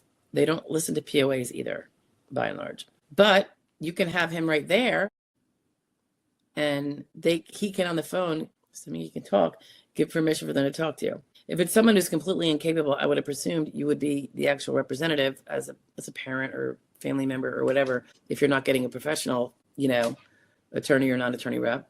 I mean, anyone filing can have a representative that's got the same authority as I do, or a non-attorney rep who does it in the line of business. I mean, there's some perks to being a lawyer and doing it, of course, the fee withholding and all that kind of stuff. But by and large, they can do the exact same thing all the way through ALJ hearing. Administrative law. So it's not like state law where they're like, yeah, there's some things where you can be pro se, but there's other things that we require to be a lawyer. Like, I know there's some probate courts that I'm like, what if the person doesn't have, what if the person can't afford a lawyer? I find that offensive. I think everybody should be able to self-represent if they want. Yeah, they'll probably blow it, but that's not the point. It's a free choice. We should all be free to blow it, right? Yes. 15% for the lawyer. That's workers' comp you're talking about, right? Yeah, and it goes on. There's no cap like we have, right? There's definitely no cap. Like, how we have a $9,200 cap for the whole life of the case and nothing on perspective. I think workers' comp, it's different. I believe. You could fill me in on that, Randy. Like I said, I try to stay like this with go away workers' comp, except for my one friend who we sometimes chit chat over certain things. And we have mutual clients. You're welcome, Randy. He says, thanks again for your knowledge. You are very welcome, and I'm happy to share. GT, I also have a stepchild who has brain injury, and he was recently denied. May I have some help with the appeal? You can hire somebody, get a rep that works with the children. We are currently not taking any child cases by and large. Sometimes I will take a child case for an existing client or a former client, but I do try to steer clear of that for personal reasons. But there are definitely representatives out there that take them. So I would definitely get someone for the appeal. Absolutely. Crystal says a little. Gosh, I know. I forget what that's in response to. Oh, Christina's in the house. Hello from California. Hi, Christina. Section 32 for workers' comp. Greek to me there, Randy. I know there's a section 20 because my friend always talks about it. But I know nothing about those things. And I like to stick just with Social Security and SSI. The medical. And then a little bit of the post. GT says, yes, the RP is a listing and I meet their requirements. Then you are in. You are in. Just make sure that they can get all those medical records. Make sure, I would say to be safe, make sure the test showing it is kind of recent, maybe. But I'm grateful for that. I'm sorry you have the condition, but sometimes it's like, if you have it and it meets a listing, then run with it. Why do I hear a noise out there? Let me just, give me a second. I'm sorry, guys. I just want to text someone telling someone to check the dogs, please. I hear, it's like when you have little kids and you hear ruckus in the other room, you're like, oh my God, what am I going to find? We have a lot of dogs, so yes, it was a mistake. I believe in living with my mistakes, so they're good and safe, that's for sure. All right. Natasha says, is it hard to get approved for autoimmune conditions? It can be, although if done right, no. Proving, getting all those markers and everything that can be. There are some autoimmunes that don't have markers. That's going to be the challenge. Yeah. Like, let's say it's something like fibromyalgia. A lot of the symptoms are subjective and they don't even have markers to speak of. They would do the trigger point tests. Now they have something, they don't even totally require that, which is good. And SSA does recognize it. But the adjudicators, it's very hard to prove the severity. So, and that's what the cases are generally all about. It's not about the diagnosis. Proving the severity is very hard. If we ever get a fibro case, I always dig into, I've never had a fibro case where the person didn't have many other difficulties, medical, musculoskeletal, things that will show up objectively. And that's how we pull them over the line. It's not really on a standalone fibro case. It just isn't. And I've never seen someone with just fibro and nothing else. So it seems like when they have the syndrome, there's a lot of other things that have not gone right with the body. And of course, sometimes it leads to depression. I have some videos on my angst about fibromyalgia because I feel like the people who have it are treated like poop. And I think it's wrong. So we always try to help them if they are helpable. Timeout says, thanks. I'll keep waiting and praying. All right. I'll pray for you too there. Timeout. That's a promise. Don Flo says, good to meet you. PT work, part-time work. Yeah, part-time work. I love it when white people love to do part-time work. It makes they have a higher standard of living if they're not otherwise wealthy, which most are not. And getting out there can be really helpful. And it also helps if they don't really, if they're not like, I will starve even with the SSD unless I work. Most have budgeted down accordingly and know how slim they need to make the budget. And this is just extra. So they already know how to live without it. So the job is now more of a pleasure than a fully desperate move. It makes such a huge difference. Don Flo says, I work in retail. I only exceeded gross earning limit once in 20 years, but I did double my earnings since I began reporting. Well, remember, probably earnings and the SGA limit has doubled in 20 years. I don't know if it's doubled, but it probably. I mean, I don't know. We have the chart. You can always go look it up. So that's okay, I think. Neighborly Fiend says, thank you. Yes, it was stuck. It was stuck. The cogs were not turning. It was an information inquiry only, not an attempt to move this guy. I know. I'm just pointing it out for everybody else. Like, don't just be calling your, and it depends what you think is a cog too. I know some people are like, it's been 2 weeks. I'm calling my congressperson. And I'm like, really? Good luck with that. You know what I mean? Like, in the best of circumstances, that would be, you're wanting it quicker than everybody else. So you kind of almost want to know, what is the general expectation? What is the range that is considered reasonable for SSA, not reasonable for you and me?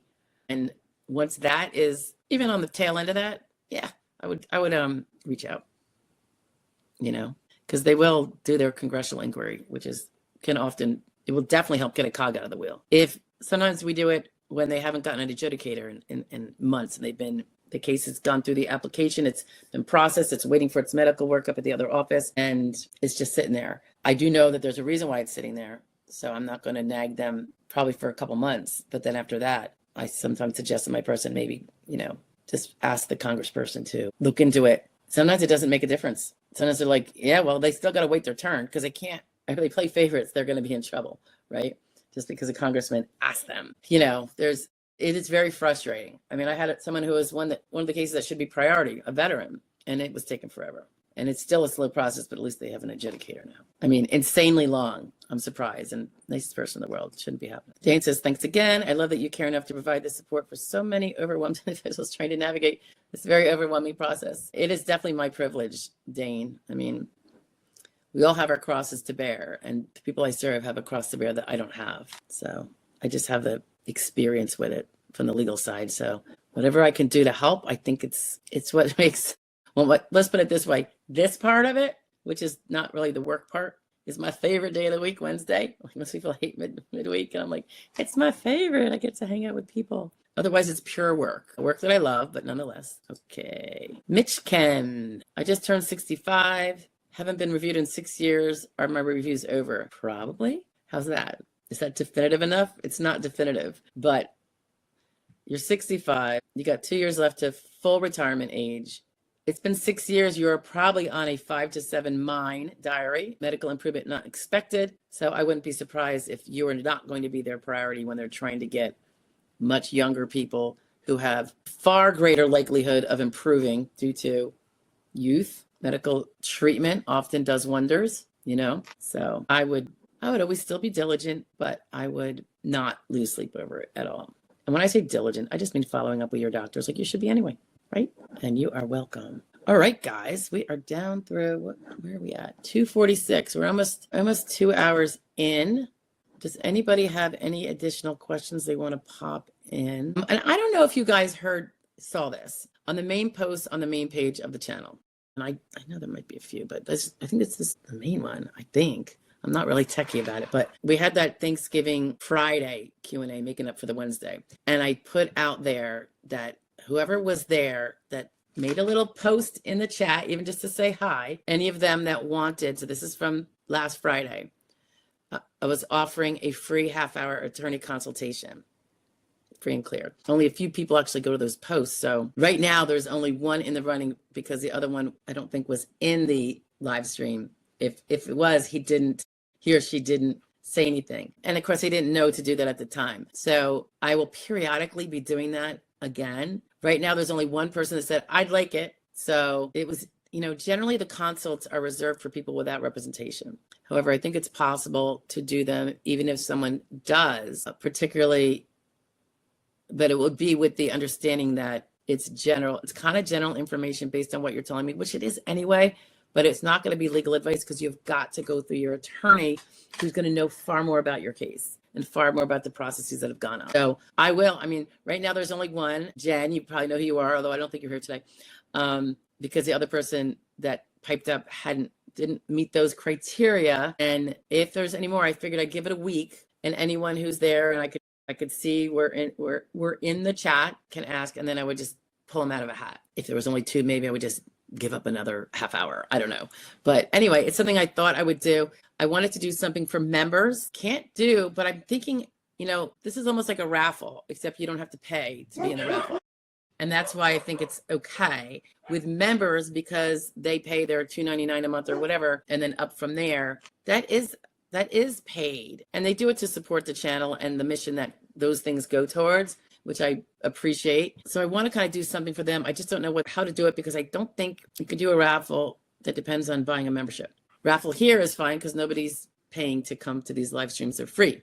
So I will figure that out. It might just be, I don't know. It might just be there is no raffle. I just take them one at a time. Whoever's been a member for 3 months or more, or 6, whatever it is, I don't know. I'll have to figure it out. So it's not, I just want to make sure it doesn't violate any rules, because that's definitely not what I want to do. I'm kind of an anal rule follower, but I would like to offer them something like that.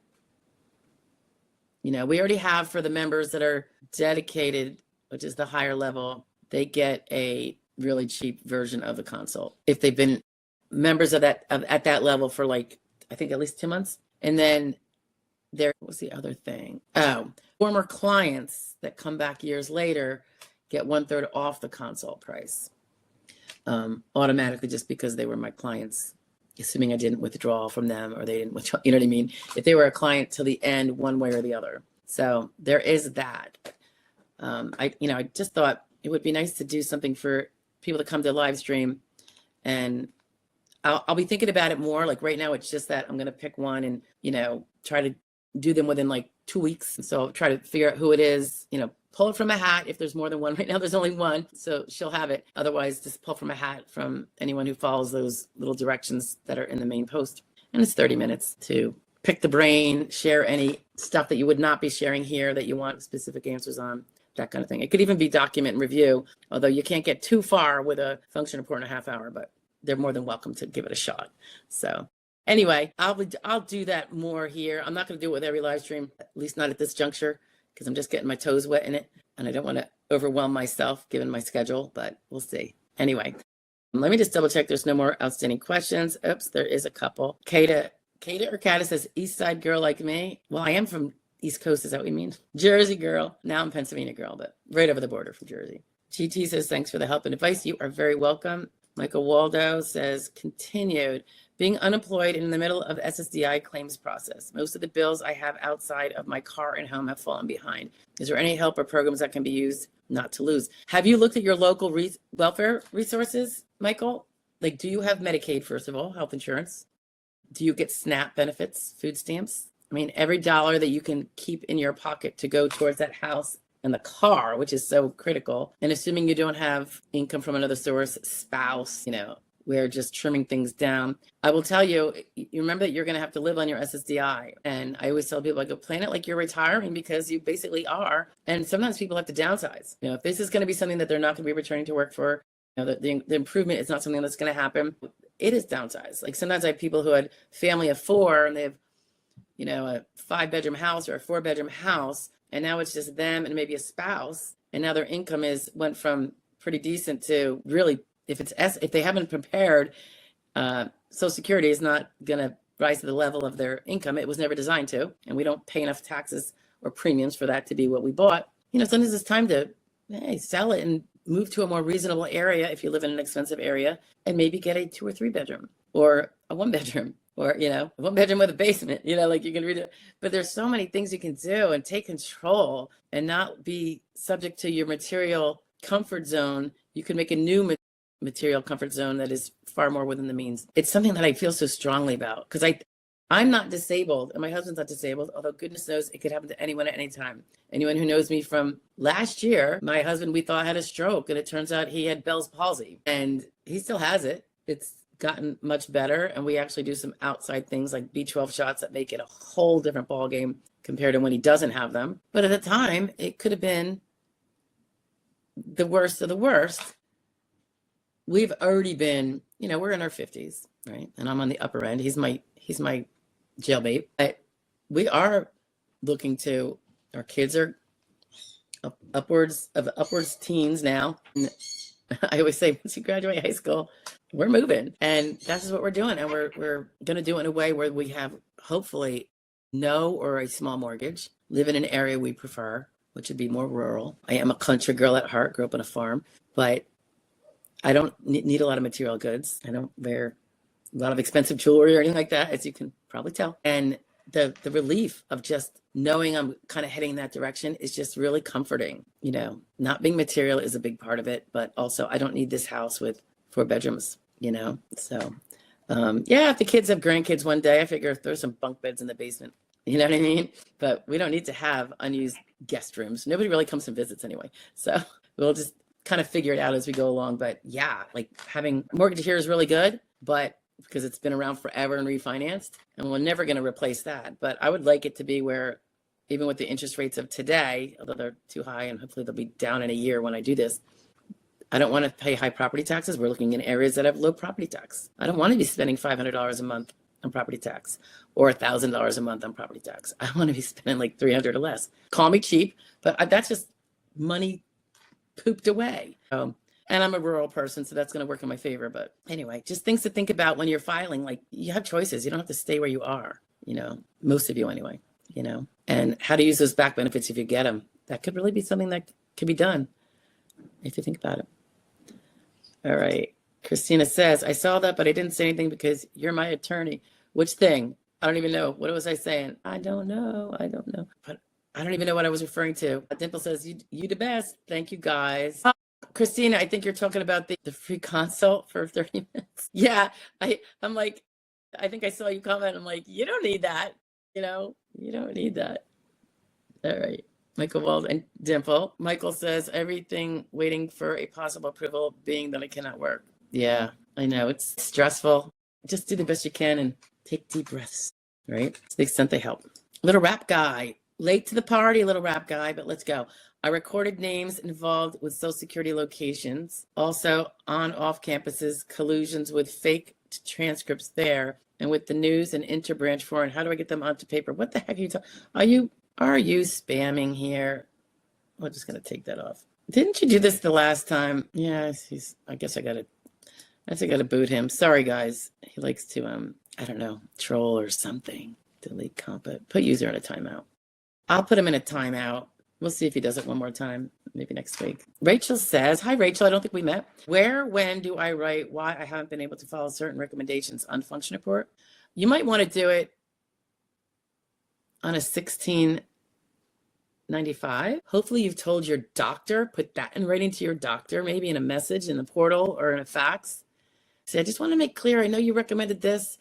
And if you could look at your records, Rachel, and see whether he's noted why you can't do it. Because you probably told him at the time, but they often don't write down stuff. Unfortunately, I would, so that you're not medically non-compliant, at least you're fighting that potential inference. You could put it on your function report, you had to, but I think put it on something separate too, like a 790, let's say 795.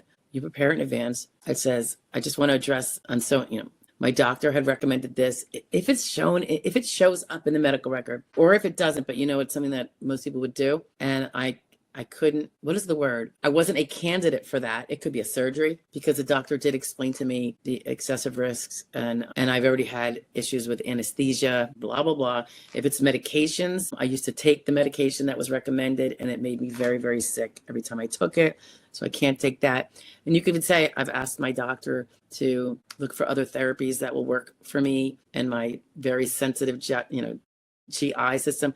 I have a client right now, new client, who specifically has a problem taking anything due to a particular impairment that is very unusual. And it's going to be something that we have to really navigate and try to explain as best we can. So me and my team are kind of been brainstorming that a little bit. It's a little premature yet, because we haven't filed, but it's something that will be really important. And we know about it in advance because she was kind enough to tell us. And, it didn't mean we weren't going to take her case, but we have to show, and hopefully we can get a doctor that says, yeah, she can't take that because of this. But if you don't get a doctor to say that, I would show that you told the doctor. So put a message in the portal saying, dear doc, I just wanted to just go over a couple of the recommendations you had and which ones I can't do and why. That way you're not relying on him and his good graces to do the right thing and well document, which some of them don't do. So portal, if you have portal messages, if not faxing or both, fax it to them, portal it. It's going to then show up in the records most likely. And then you can also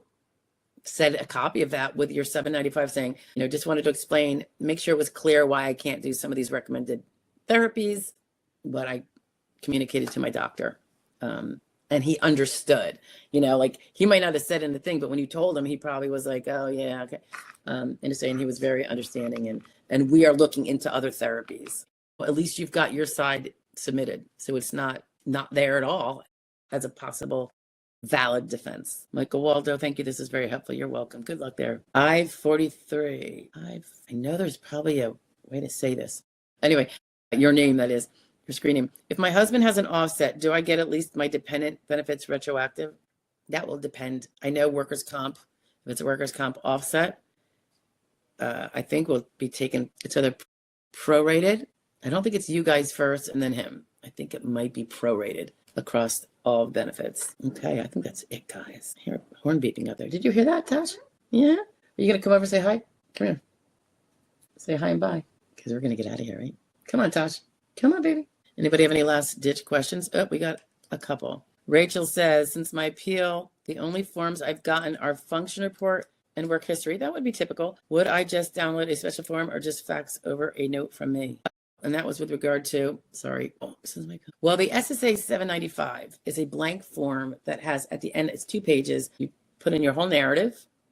And the last page is where you sign, and you're signing that you understand that you are making a report up to a government agency. And basically you're signing under penalty of perjury or something like that, under oath. I don't know what the language is, but you could be in trouble if you were outright lying. So very easy not to lie, right? You could put it on there. That shows that you took it seriously. You can also just do a note. You can. I like the 795s, but either way, it's going to get in the file. And if you go to a judge, he will see it and he could ask you about it at your hearing, or you can make sure to bring it up. And I would probably if he doesn't ask about it. Because it's going to be clear in the record. If it is something like that is clear in the record that she didn't do the obvious, how bad off can she be? Well, you have good reason, and you want to make it clear to them what your good reason is. Ive says, SSDI, my daughter is 16 years old. He has arrearages for other child. Oh, good question, Ive. Was wondering, I don't know the answer. I'm sorry. Do they take auxiliary benefits for that offset, potentially? That's the only thing I could. If I find the answer out, I'll try to do a video on it. I think that's something that could be a video. Yeah, I'll have to give that some thought and do some digging when I get the time. So it's not going to happen tomorrow, but it is a good question for sure. Benny, hope all is well. You too, pal. Rachel says there have been many records I've been unable to recommendations I've been able to follow from my doctors over the years, and I've major pain with computer work, so I'm not able to write tons of messages. Well, nobody says to write tons. We're talking about one. And you could write it on paper and then take the SSA. Let's say you write your own note and they're not in front of a computer, but you do print out a SSA 795 form, fill out your name and everything. On the first page, put see attached letter. On the second page, because I give you more blank space, you could say see attached letter. Then you sign it under oath and then you attach the letter. On the letter, make sure you sign that, date it, both will be dated, and include on it probably your in there. My name is so-and-so. My name is Rachel, blah, blah, blah. My social security number is blah, blah, blah. I'm writing this to address to make sure it is clear why I couldn't follow some of the recommendations that my doctor gave me. And I've communicated this with my doctor and he understands, and we are looking into other therapies. And then just give the list, and what happens. Because if it's like, well, I didn't do that because it was going to interfere with my soap opera at that time, so I couldn't go to physical therapy. They're going to want to know the reason because they're going to want to know whether it's a good reason or a bad reason. Obviously, that's not the reason, Rachel. I'm being funny, but you can expressly describe why. I get nauseous, I vomit, I get severe stomach cramps, and they last for hours, and it's intolerable. They're understanding. But I would also definitely add that you're looking for other therapies because there's other medications, stuff like that. Doesn't mean you're going to find one, but you're telling them that you are looking because you care about the issue and you care about the condition. and or you're hoping for a workable therapy. Is it Polak Elliott or is it Polak Elliott? Your face looks familiar though, but not the name. Do you know what form circular discusses how to get a copy of my deceased father's work record? I'm receiving survivor benefits plus SSDI. I do not. I would call SSA and see if they have an answer for you. Are you the personal representative of his estate, or were you? That might be a difference, maybe. Even if it was long ago, feasibly. I would think that his executor or somebody might be able to do something with that. Maybe. It's always maybe. Anyway, I am sorry for your loss. Give those things a shot, though. Polak Elliott? Polach? How do you say it? You know me, I like to get these things straight. Felicia, how do you correct, or are you, that the information that the doctor is putting in your medical records is not accurate or downright false? I know. We have some videos on this, I believe, Felicia, if you want to dig through. Maybe do some searches. I don't even know what it would be called. Medical records might be in the name. But you have a right, I understand it, and I think this is in all states, I believe, to request a correction. Be specific, what date it was wrong. You could even print out the paper and show it and say this was untrue. If it's about their opinion and what they think, you're not going to get far. But if it's about factual things, like he said I was 29 and I'm 59. Now, granted, that would be a harmless one because it's going to show up properly somewhere in that record. And, the date of birth is going to give it away. So there's material errors that are material to your Social Security case or some other legal matter. And there's immaterial ones that they're harmless. They're not going to affect anything negatively. I would only focus on the ones that are pick your battles, right? The one that you can actually potentially gain from by having it corrected. Each state might also have a procedure for it. I'm not sure, but I know you have a right generally to request it. And I believe in most states, probably, if not all, that they have to document that the patient requested that something be corrected. I am not correcting it because blah, blah, blah, or I am correcting it. I did it once 15 years ago or so when my son, who after he was born, when he was a toddler, got really bad asthma. He had bad eczema since shortly after he was born, and they're very connected. So now we had all these animals and we'd gotten them homes with people we knew, by and large, or from people who are friends of people we know because of the fur. And then I think my mother had moved up and she had a ton of animals and I had to put them in the basement because I wasn't going to let them interfere with my son, who was really vulnerable at the time. So we just walk up basement, they can go out the back, that kind of thing. And the cats, we didn't really want them out. And in the record, the pediatrician had put that we had a bunch of animals in the house. So I looked like this negligent mother of a, I forget how old he was, 18 months or 2 years or whatever he was, 3 years, who keeps animals that will put her child in danger.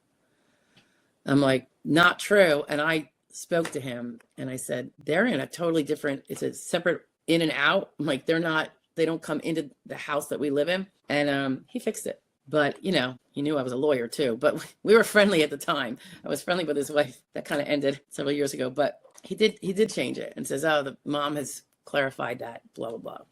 And it's just because I couldn't stand to see it. And then when you have a little kid, you just never know when someone's going to try to DYFUS you or something. And I just wanted it to be very clear that no, because we went through heartbreaking and a lot of work getting homes for our pets. I literally was on Facebook. I totally, with everyone I knew, and we got, and then when my son got older, we got them back. Not that I would have insisted because they were kind enough to take them probably, but one of them was with my in-laws and got really, really fat and he couldn't walk because they were overfeeding him. So we took him back and got him on a diet, and he had bad arthritis after that. But he was able to, the last year of his life, finally run around the mountainous side here and do his thing. And then he got old and his time was up, but that was heartbreaking. But yeah, you do what you got to do for your kid, first and foremost. And even if it is keeping your animals but locking them separately, right? But I wanted them to know because no one's going to make me look like that person. Benny says, how long after an ALJ hearing, if granted, would an applicant receive first payment? Is there a way to check progress of a case? Not really at that point. You'll get the letter in the mail, right? So I think you've already gotten that, sounds like, or you're hoping for it. And it's usually pretty fast, unless your SSD and SSI combined. Then the SSI gets done first. They calculate that out. They sometimes pay that amount to you, and they do the SSD amount, but they have to subtract out the SSI amount because you can't get both, right? For the same month. And at least not if it goes over. So it usually I see sometimes people get paid within a week of getting the decision. Sometimes it's longer though. They have to check all those things we're talking about. Like someone above was talking about the arrears, child support arrears that someone has. And if they're checking that and they see that, then they got to figure that out and what's owed and blah, blah, blah.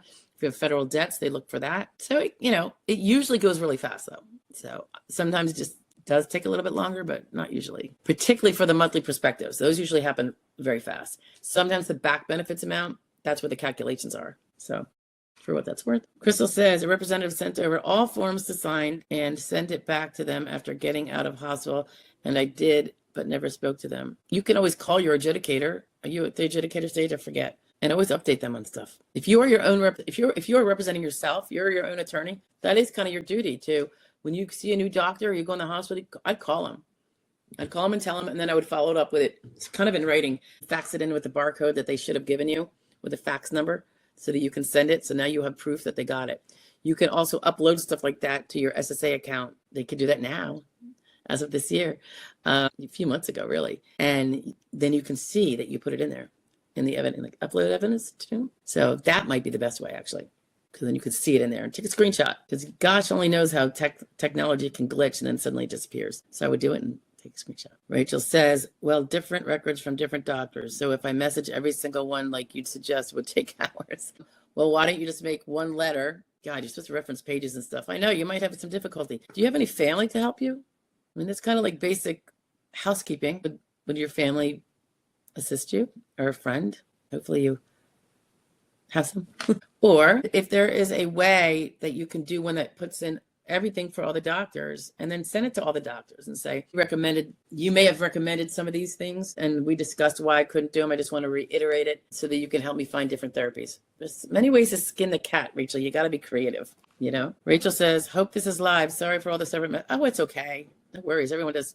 It's the only way to kind of do it. Crystal says, I don't have any contact info to speak with them. A woman called me on behalf of the hospital. Do I?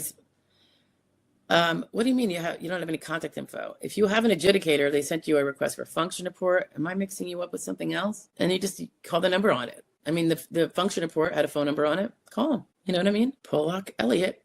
Until you tell me how to pronounce it, buddy, I'm going to be butchering it. Oh, he does. Yes. Pollock. Is it Pollock? Wait a minute. Now is a CH a K sound or a CH sound? And it probably look familiar because I've been in here many times and I'm in first year of law school. Your dad died in 2010. You had a different name though, right? Because I usually remember the names, right? Did you have a different screen name? Anyway, I do recognize your face. Very, very nice smiling face. Good luck in the law school. Maybe you can come be an SSD attorney. Yeah, you don't have to actually go to law school to it.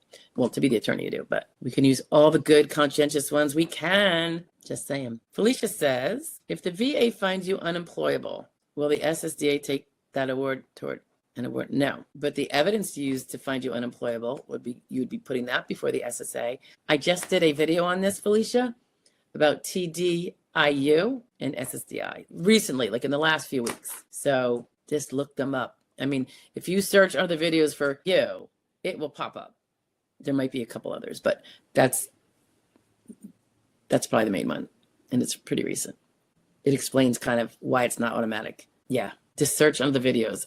Oh, it would also be under the playlist for veterans. I have a veterans playlist, so look under there as well. I'm sure it's there. Half Pint says, FYI, I'm uploading packet number 2 now. That's awesome. Half Pint's referring to our process where when you're coming on board and you haven't filed yet, we got packet number 1, the signups, we got packet number 2, which is a bunch of medical info, and it's largely what's going to be part 2 of the application. It's akin to the SSA 3368, except we ask a few more questions that we find to be more helpful than what the SSA would ask. Packet 3 is the data for your activities and symptoms. It's 3 parts: activities and symptoms, job history, which is akin to the work history report. And then the third one is literally a copy of the 3380, which is what they're going to send to whoever you said is going to be your contact that they could reach out to. And so we have you get that stuff all done well in advance. So when you get the demands, and it was due yesterday, and they say they're going to make a decision without because you are too slow, the information has already been gotten to us, and we help draft up your final. And so and usually have to speak to you about that, but between the data and the conversation, we type it up for you and we submit it when they make the demand. When you say, hey, we just got the demand, and we shoot it right in. So really, once you get our 4 packets done, and that would be the 3rd, you have very little to do besides reporting to us all of your visits and anything new that happens in real time, hopefully. And the 4th packet is some more mundane, short, easy information that they require on the application. So we kind of do it in a staggered format. So Half Pint's just saying she got packet number 2. So when she got it back up to us. So that just tells me that someone's going to be in there, see it, and shoot her packet number 3. Very awesome. Okay.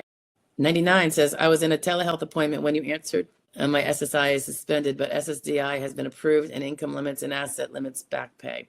I do have SSDI and Medicare starting 2/1/26. Awesome. Super duper. Again, 99 says, can I spend back pay on anything I want? Yes, you can. Absolutely. I just think it's smart to be smart about it for your future. And if you're not going to be getting SSI in the future, then you don't have to worry about spending it fast. You can save it. You can invest. If this is SSD only, you get $30,000 of back pay and you're kind of okay with your monthlies and able to keep a roof over your head. Maybe you share the rent, whatever it is. Why not put that in an investment account? Get a good investment advisor. That'll be enough to pay their monthly fee.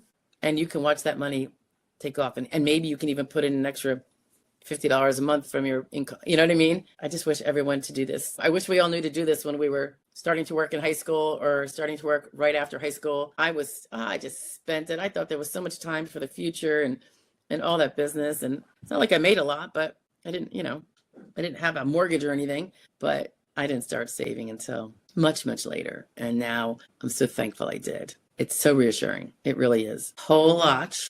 Again, you said CH, so do you mean Polach or Polach? I need to know if it sounds like a K. Says, I'm legally blind, made $35,000. Is that a year or in total? And get $900 in SSDI on my own account. Yet I only get $185 in survivors, despite how my father made $65,000 for 10 years. Well, remember, survivors at best is going to be 75% of his PIA, primary insurance amount. If your father made $65,000 for 10 years, but didn't work the other 25, he's got a lot of zeros averaged in there. So his PIA, if that's the information you're telling me, could be very, very low. If he made $65,000 for 35 years, his lifetime, which might not have been his lifetime if he passed away prematurely, his benefit would be not too bad. So it really depends. And you're at 185 in survivors.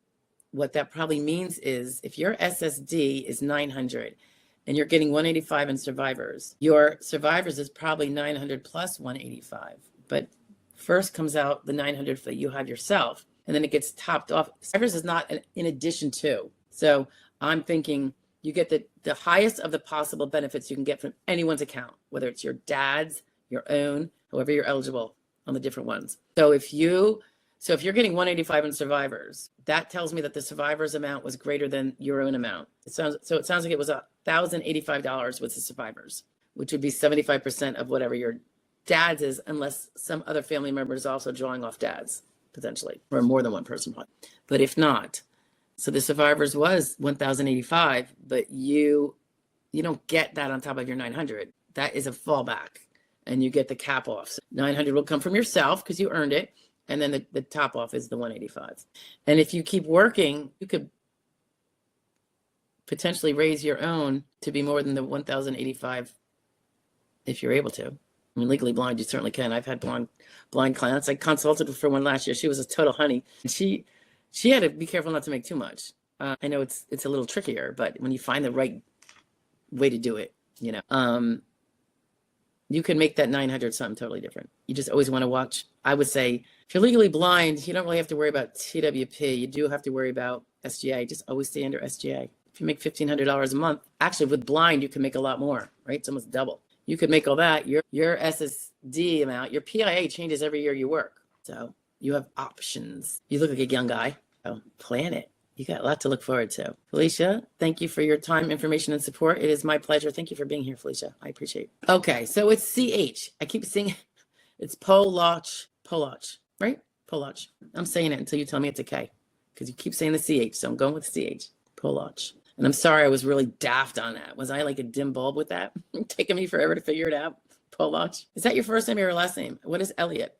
Is Elliot your first name? Elliot was on my baby boy list of names. It ended up not taking the cake, but that was really my husband's doing. Go back and read my message about my SSDI plus survivors. I used to go by Elliot Polach. All right. Oh, okay. Gotcha. I probably won't have time to go back and read the messages, but anyway, I appreciate you pointing that out. 99 says, I bought BTC when it was 100 and sold it all in 2016. I'm so upset. Oh, is that Bitcoin? Yeah, I think that's Bitcoin. Can you guys imagine buying $100 worth of Bitcoin in almost 10 years ago? Yeah. Don't be upset, though. Don't be upset. It's not worth it. Slow and steady wins the race, though. You could still do it. Oh, 99. Had 133 Bitcoins. All right. I don't have any Bitcoin. You're not the loser. I'm the loser. I never really jumped into that. They say you can still do it, but I'm like, I don't know. You know me, guys. I'm kind of conservative. All right. Fancy tones. Oh, ancient tones. Ancient ones. Sorry. I know we know each other. Do telehealth. My eyes are just going blind. Do telehealth CE mental exams help a person's SSDI claim? It depends. If show you're disabled or they show that you're a hair up from disabled. And what's next after CE exam from SSA? All right. You obviously popped in late, ancient, because we talked about this like 3 times today. But you're forgiven. Yeah, we're at 2.5 hours now, so we got to get off soon. All right. You're going to continue to keep them apprised of any new treatment until you get a determination. And it probably will be sooner rather than later, but not always. Elliot says, you said it right. Okay, good. Do I need a degree, or is there any prerequisite coursework to become an EDPNA? No, you do not need a degree, I don't think. Yes, you have to pass a test. Elliot, you should definitely do it. I'll help you. It would be great. There is a test. Go to the SSA site and plug in the code. Google how to be an EDPNA for Social Security work. You'd probably really like it. It is such a people that do it like a business. You have to be a little, obviously keep a roof over your head and do things smart, but it is such a good, awesome thing to do if you do it right, particularly in the face of many that don't do it right, which is frustrating to me because it gives a very bad name. But anyway, it means there's more opportunity to do, have a job you love and helping people, helping yourself. And I think it's the best job ever. And I stepped in chit when I discovered it well into my legal career, and I never looked back, never went back. All right, Felicia says, if a FCE results say that you can do 8 hours of sedentary work, how does one argue against that? It depends, Felicia. You might not have to. If sedentary capabilities are within the law that applies to you as being still disabled, that would be the grids. You're good to go. So, and FCE doesn't address the things exactly like SSA does. So it's a little risk when you get them, but I'd have to see exactly what it said to evaluate it better. But if depending on your vocational profile, whether the grids apply to you, if you're under 50, that's going to be pretty damning, unless you have something else besides the exertional that would say, nonetheless, you still can't do that job because, and then you have to carve out the 12,000 jobs. Some little factors will carve out 1,000 altogether, and then some it's very nitpicky. It's the fun part of the job.